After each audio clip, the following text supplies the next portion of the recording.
數以百萬計嘅人正喺度透過每日去食用綜合維他命同埋礦物質嘅補充品嚟去保健，但係好多人根本就冇意識到，原來我哋係唔可能真正獲得標籤上面所列出嘅營養成分㗎。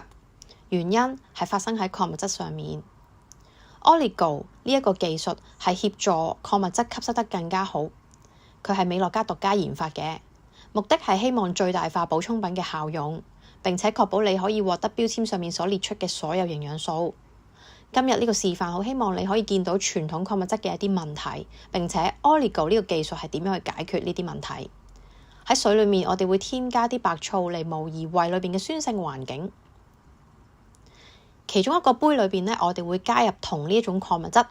我哋會用嘅呢係硫酸銅。坊間大部分嘅保健品都係用呢一種傳統嘅形態嘅。而另外一個杯呢，我哋會加入同等份量 Oligo 嘅銅。Oligo 呢種形態嘅銅呢，係美樂家獨家研發嘅。我哋用銅係因為佢有好靚嘅藍色，一陣間呢，你會好容易見到會發生嘅變化。但係其實其他礦物質例如鐵啊、鋅啊都會發生同樣嘅情況㗎。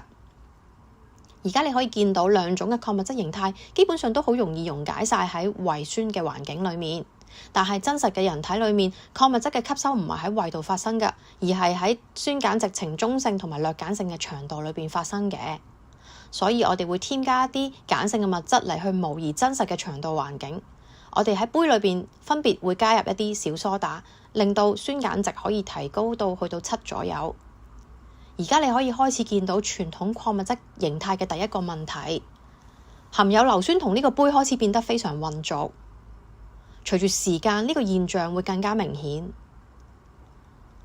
造成混濁嘅原因係因為傳統礦物質佢係唔會溶解喺 pH 中性環境裏邊，例如腸道，因此佢重新結晶，令到身體好難吸收到呢啲營養素。相反 Oligo 形態嘅銅喺中性環境，例如腸道裏邊仍然保持溶解，證實佢係好容易被身體吸收嘅。研究顯示 Oligo 形態嘅礦物質係唔會重新結晶，所以令到吸收率提升咗10倍或以上㗎。傳統礦物質仲有第二個問題，當我哋添加啲抗氧化成分嘅時候，你就會見到呢個問題係非常明顯㗎。我哋用嘅呢係最有名嘅抗氧化成分維他命 C。你見到我哋加入去之後，硫酸銅嘅嗰個杯已經馬上將維他命 C 氧化而變色啦。變色代表銅還原咗，維他命 C 氧化咗。而另外一個方面 Oligo 抑制咗自由基嘅活動，令到裏面嘅維他命 C 唔會被氧化，從而發揮到佢真正嘅功效。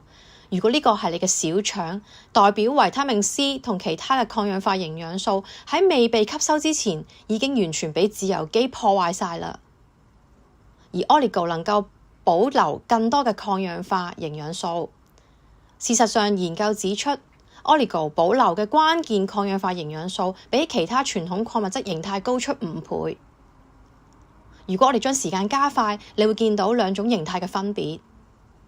硫酸銅基本上唔會再溶解㗎啦，而當佢重新結晶嘅時候，基本上所有維他命 C 都破壞晒啦。相反 Oligo 可以保持銅礦物質嘅溶解，代表身體好容易吸收到佢哋，而亦都保留到維他命 C 抗氧化劑嘅功效。因此呢啲抗氧化營養素可以為身體帶嚟最大好處。呢個就係 Oligo 與別不同嘅地方，並且 Oligo 嘅產品只係美樂家有售。